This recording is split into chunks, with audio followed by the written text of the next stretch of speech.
بزنیم به افتخار حسن پورشیرازی. قشنگ شده استاد حسن پورشیرازی.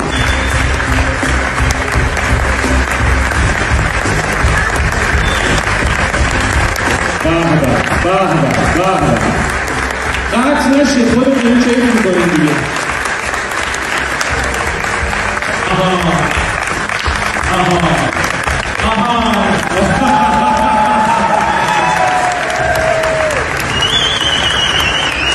اینجا نمید در میرفتی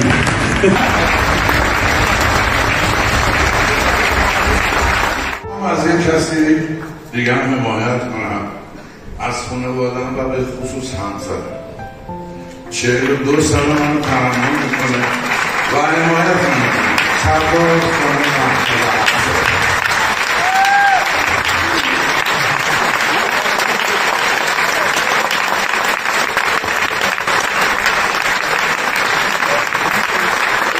همیشه برنامه عزیز ایران سربلند باشم.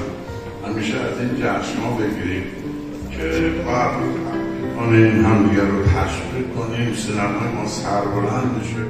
جایزه مهمترین جایزه که من برم میگیرم و من صدا می‌لرزه گرساده ببخشید ایالم ماچم کردم این تغییر رو تقدیم میکنم به روح بزرگ داداش میرجویی که بسیار اصلا کسایی که من رو تا اینجا حمایت کردن دستبوزشونم مخلصشونم شاکرشونم آقای زنجان بود خیلی بزرگ خیلی بیشتر عزیز ممنون که ما اعتماد کردی در کنار تو به رهبر تو در کنار آرتیست بزرگ سینما حامد بهداد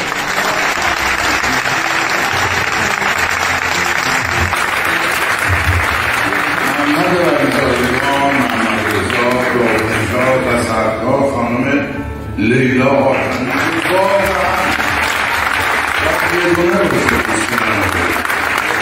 خیلی ممنون که این موقعیت به من عبیر مخلصم.